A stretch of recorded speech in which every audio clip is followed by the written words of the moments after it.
Baylor's season is over in the second round again. This is Locked On Baylor. You are Locked On Baylor, your daily podcast on the Baylor Bears, part of the Locked On Podcast Network, your team every day. Thank you for joining in to another episode of Locked On Baylor Postgame. I'm your host, Cam Stewart of ESPN Central Texas. Thank you for making it your first listen today and every day. And for some of you, I'm sure the second listen today. Bears crash out of the NCAA Tournament. They lose to Clemson. The final was 72-64. A game that was really just not Baylor's night for most of it. And then suddenly it looked like they had a chance, and it very much goes by the wayside at the end. Bears cut it to 2 and just had everything on their side. Everything. You cut it to 2. You get a rebound and get fouled right away in the double bonus. 2 shots with 36 seconds left to tie the game. And Jacoby Walter missed both. It was a dreadful day from the free throw line for the Bears throughout. So it wasn't just that, but that's what people will circle, and that's what people will see, and kind of rightfully so. That's why the sport can suck sometimes for a 19-year-old kid with all kinds of potential and who's done so much for this team this season, who has definitely a bright future ahead of him. But that one hurt. It hurt a lot, and it hurt him. You know, I'm in the media room here in Memphis, so I can't talk too loud. We got people working, but we were just in the pressers, and Jacoby was out there, and he answered every question like a pro, like a great young man. But it was emotional for him. He was fighting through tears for a lot of it and couldn't hold back some of them. And you saw the images, I'm sure, of him leaving the court with his face covered. I mean, you just can't help but feel for him. He was one of your best free throw shooters all year. Scott talked about that in the post-game presser. But he didn't have a great day from the line. No one really did for Baylor as a team. They shot very poorly from the free throw line. It was in the 60s, if I'm not mistaken. I believe it was 61 or 62%. Let's see, 62%. Yeah, 61.5 from the free throw line. And right there, I mean, that's one of the things you got to look at for what was essentially a one-possession game. I know Clemson hits whatever 4 or 6 free throws at the end to make it 8, but this was a one-possession game. But it was basically lost before we got to those 2 free throws. I didn't think Baylor came out with a good strategy at all, and Clemson had a heck of a game plan. There were 2 teams out there, and one of them had a game plan, and it was Brad Brownell and Clemson. They were getting mismatches on the offensive end all day. Baylor could not get a good look from 3, and until the second half, and even then they weren't making a lot of them. They shot 6 of 24 from beyond the arc for the game at 25%. You know, we talked about that 30% number, which is not terrific. You really want to be at 40%, but that 30%, if Baylor's under that, they have a really tough time winning basketball games. And that was again the case today, but credit to Clemson to some of that. I mean, Baylor did not get a good look from 3. It was contested. It was Ray J. Dennis shooting, who's a fine 3-point shooter, but you have 3 other guys in the starting lineup who are better 3-point shooters. And Clemson came into this game with the 190th 3-point defense in the country. And the shots didn't go for Baylor, but Clemson did not make them easy. Really did not. Again, it was a slow start that we've been talking about for over a month now. And I said one of these days it's going to be too big to overcome. And this was one that was too big to overcome. You're down 16 in the second half. It was a hell of a run, by the way, a hell of a run to get it where you got it to. I mean, a legitimate chance, as gift-wrapped a chance as you could think to tie the basketball game with under a minute to go. And Scott said in the presser, he talked to his team in, I think it was about 5 minutes left, and they were down 13. And he was getting pretty animated with it with his team, but he said, we're going to make the greatest comeback in the tournament. And all the guys out there, they believed it and damn near made it happen. But this was, the warning signs were there, you know, that they were just, at some point, your luck is going to run out in that sense. You know, I know most of it is these guys have the skill and the wherewithal to come back. But at some point, it doesn't happen when you dig yourselves holes like that. And it certainly does not happen in the NCAA tournament. I said this last week. I said this 2 weeks ago. You did it against some good teams, but when you have a good team out there and a veteran-laden team, mind you, in Clemson, and it is win or go home, you can't dig yourself a hole like that. You can't go down 16 in the second half. You can't wait for the first 14 minutes of that half to really make a push. And they fought hard, but there's nothing, I can't spin it to where, like, everything I come back to is you can't dig yourself a hole like that. And we said it even in wins. And it led to a loss tonight in the second round again. We'll talk more about it in tomorrow's show, but we've got to be better than the second round. I mean, losing to Clemson in the NCAA tournament is nasty business.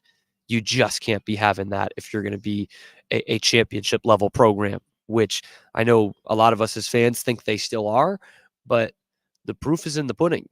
You become a championship program by winning in the tournament. And the championship in 21 puts Baylor above most programs in college basketball right now. But this is year 3 in a row that they've been out in the second round, that they have not had a second weekend of the NCAA tournament. And that's not what high-level programs do.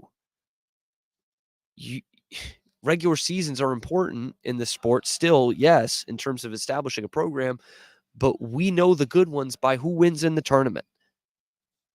I mean, Baylor has been just the same, maybe a better regular season program the last 3 years as Creighton, but Creighton is going to the Sweet 16 again for the second time in 3 years. They made the Elite Eight last year. So that's what we judge programs on. And Baylor's not living up to that standard right now. And I don't know what it is. We can make an excuse every year. North Carolina was a bad matchup, or Creighton, they were a little too physical. And this year it'll be free throws, I guess, but that's not a good excuse. Man, you can't. When we look back on it, look back and lose to North Carolina. Oh, okay. That's blue blood. That's powerhouse. You look back, you lose to Creighton. Oh, they've been a good program the last couple of years. You lose to Clemson. What's the excuse then? Because that's not a good one to look back on. This is not a basketball school, Clemson, by any means. And Baylor actually probably had just as many, if not more, fans here today. It didn't happen. It didn't happen. And it stinks for this team in particular because and I'm sure most of you, thought this team was going to be the one that got out of the second round. They had a lot of inexperience, but they also had some great senior leaders on this team. We've heard it all year long. They're a versatile offense, and at times have flashed good defenses. The defense overall was not good enough. And I think that's more the bigger picture here is they have lost a killer instinct on defense the last 2 years. Last year was, I think, much worse than what we saw from this team this year, but that's what advances you in the tournament. That's how you don't fall behind by 14 or 12 or 16 or 15 or whatever it is that Baylor's been doing the last month. That's how you do it. And when you don't have a great 3-point shooting game, guess what? You still be in the game. They just, for the first 34 minutes of this game, they just weren't able to cut into the lead, and they weren't playing terrible offense, but it wasn't what they're supposed to be at, but they couldn't make enough stops. And it's too bad because I really did think this team was different, but right now you can't help but look at it and think same crap, different year. Which is too bad. I thought this group deserved better. I thought last year the writing was on the wall a lot earlier, and I was a lot more pessimistic about that team making it to the second weekend. But I saw this draw after Selection Sunday and thought, this has to be it. This has to be it. I talked myself into being nervous just a little bit about the second round matchup, but at the end of the day, this absolutely had to be it. Colgate and Clemson, if you are the program that we think you are, that we want you to be, that the talent says we should be, you have to be getting there. You have to be getting there. Clemson doesn't hit a field goal for the last 7 minutes of the game, and you didn't win it. That just stinks. But, I mean, the numbers were terrible today. 39% shooting. They took 7 more shots than Clemson. 25% from 3, 62% from the line. On the flip side, Clemson needs to go the last 7 minutes without a field goal just to drop down to 49%. 35% from 3, which is just okay, and 83% from the free throw line. You actually won the turnover battle with that grit in the second half, or late in the second half. You out-rebounded them. You had more second chance points. You had 8 more offensive rebounds than them. You had 8 more points in the paint. You only had 2 points from your entire bench, which was Josh O. It's just, that's not good enough. That's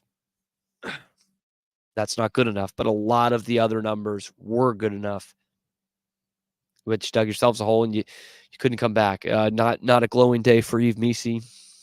2 points, 4 rebounds in 19 minutes. And I thought he changed his shot a few times and was worried about some of those guys who were defending him down low. Ray J. Dennis ends up with 27. It was a very slow shooting start, but he ends up going 9 for 21 and hits some big buckets down the stretch. What I don't love, and I pointed this out before, 2 of 10 from 3. Ray J. Dennis shouldn't be shooting 10 3-pointers. Jacoby Walter, Jalen Bridges, sure. Not Ray J. Dennis. Again, not a bad or like terrible 3-point shooter, but that's not what he's out there for. And you have plenty of guys who that's what they are out there for. Jaden Nunn is a tough game. 3 points on 1 of 8 shooting. Walter, a good game, except for the free throw line. Like genuinely a good game, except for the free throw line. 6 of 13, 20 points, but 5 of 11 from the stripe. 6 rebounds to go along with it. Jalen Bridges was very quiet in this game, just 10 points. Ian Shefflin is the guy you got to look at for Clemson. I mean, he looks goofy out there. He's tubby. It looks like the jersey's a size too small, but he worked you. And he backed down your big men a couple of times. 11 points, 6 rebounds, 3 assists. Like he was huge for them. Absolutely huge for them. So he didn't even get a great shooting day from Gerard there. The big 3-point shooter, 1 of 5 from beyond the arc. So, bad, tough night, man. I would probably be ripping them a little bit more if I didn't just have to sit through those pressers and those tears from those guys, from Jacoby and from Coach Drew. But at the end of the day, this can't be acceptable. There's one of 2 ways you can go, and I'll probably say this exact quote on tomorrow's show, but there's 1 of 2 ways you can go with it. You know, you can be Virginia and win one and then be the memed team that can't ever get back to it. You know, you could be Maryland from 2002 that never gets back and have that championship and suck off that nipple for the rest of your life. And that's fine. Most teams don't have that. Most teams in our state don't have that. Or you can go and be a Villanova and make it a half-decade run where you get a couple of championships. You know, Florida had back-to-back and haven't been near it since. I'm trying to think of another good example here that's not like Duke, or Kansas, or early years of Calipari's Kentucky, where you win it and then you get back. Because to be honest with you, there's no excuse with having a Hall of Fame coach and the talent that Baylor brings in, both in the transfer portal and in the recruits. I know a lot of people are thinking we should be done with one and dones. I'll talk about that this week. But there's no reason why Baylor can't make more runs. You know, Gonzaga makes the Sweet 16 9 years in a row. That's really impressive. I know you don't have a championship, but that's really impressive. You know, Houston is working on going to the Sweet 16 yet again. You know, they go 4 or 5 years in a row. Again, no championships, but they're able to sustain it. Why can't Baylor? there's no excuses to not be able to make the second round or the second weekend, a couple of years in a row. There's no excuse to that. Anyway, I want to catch the end of the women's game, so I'll probably keep the comments brief here, but we'd love to see. Oh, Chuck's in here. I'm not going to do that. A lot of just the agony and the ecstasy. Samuel says, not mad, just very disappointed. We'll see what Scott Drew does in the portal next year, but this team is going to need a lot of help if we don't want yet another second round exit from the tournament. Yep. I mean, Baylor was going to have to hit the portal pretty hard no matter what.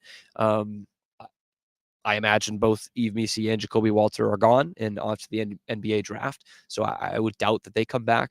But yeah, I would love to see some grit come in through the portal. Would love that. I think Caleb Lohner and Jalen Bridges have options.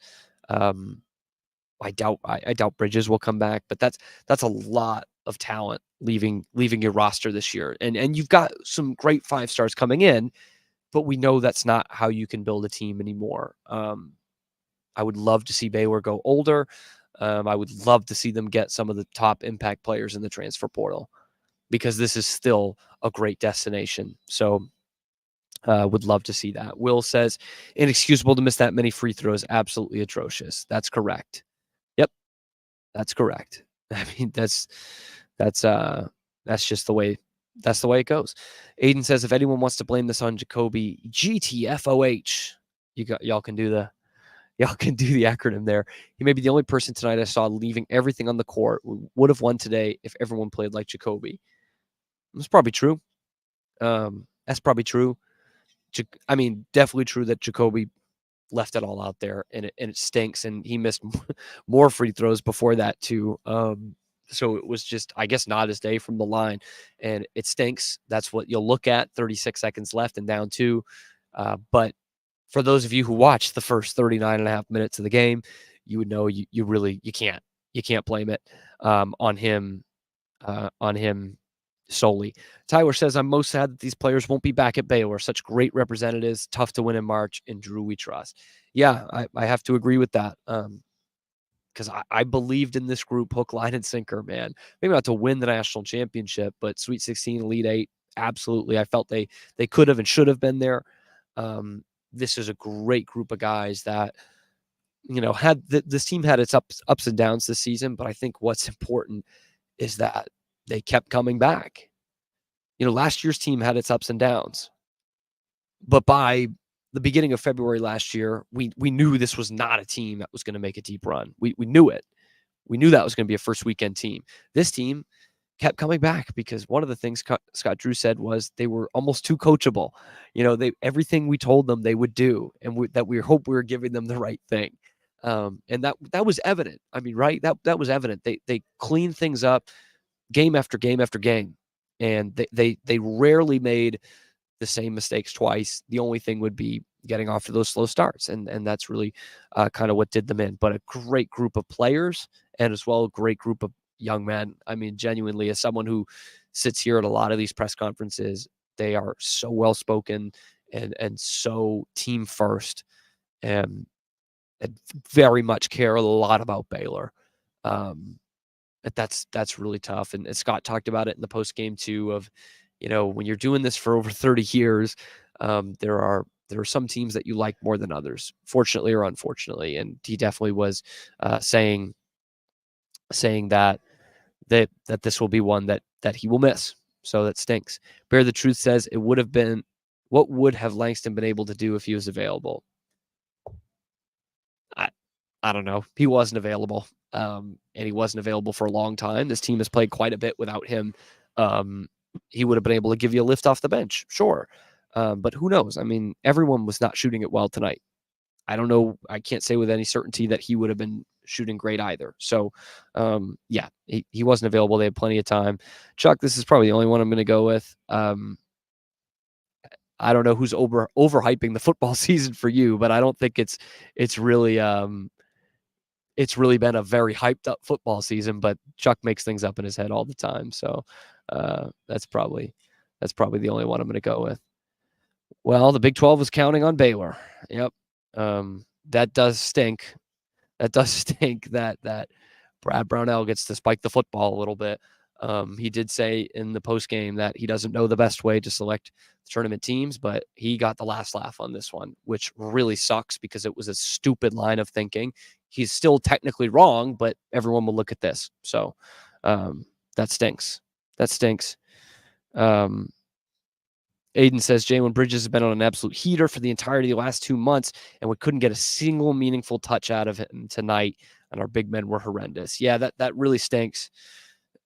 Jalen, this doesn't take away from a great career that Jalen had and was a great leader on this team, but yeah, he didn't give enough in the scoring department, especially. That stinks. I don't agree that Eve's going to get eaten alive in the NBA. He is 18 years old. Would it benefit for him to come back for another year in college? Sure. But all these guys take that calculated risk of, should I do that and maybe get better, or what if I get hurt? I think Eve's going to be a terrific player in the NBA. I really do. The league is definitely going in that direction. Does he need to bulk up? Yes. He is 18 years old. Yes. But a lot of guys figure this out in the league now rather than doing it in college. So, yeah, I don't think that. Boston Straw says it's just frustrating for Jacoby. I'm sure played a great game, but just couldn't hit at the line. I mean, that's it. Yeah. It stinks. And they did show a lot of fight. It doesn't negate the fact that they just didn't play well enough to win for so much of this game, but they did show a lot of fight in there and had every opportunity. Grant says need to get a physical 4 or 5 in the portal who can do a little bit of everything. I can agree with that. I think that is absolutely what Baylor needs. Now, the one downside to it, Grant, is that's what everybody needs. That's what everybody needs, right? So, yeah, Baylor does a great job with that. Scott Drew does a great job with that. But even someone, I mean, having Jalen Bridges are great. And this is not a knock on Jalen at all, but you could even use someone like a Mark Vital type, a grit and grime guy who is also a leader in the locker room like Vital was, but just did a lot for you, especially on the offensive glass. That is such a key for all teams, but especially what Baylor has made their game around the last couple of years and when they've been so successful. So yeah, would love to get a guy like that. I think there's some more grit needed on this team, better than last year, but it ended up with the same result. So Roman, I think I'm getting that right. Roman Productions. All I remember is when Eve decided to do an up and under for no reason instead of just dunking it. I knew that would come back to bite us. Yeah, that was the play I was thinking of, Roman, earlier. And it was not the only time, but he was going up. I don't remember who it was. I don't remember if it was Hall or someone. It was someone he had a head on, right? Like, and he gets the ball underneath the basket and tries this up and under layup. I really don't know why. He was afraid of this defender coming in, and that is something he can't be afraid of. He's 7 feet tall. He's the best athlete on the court.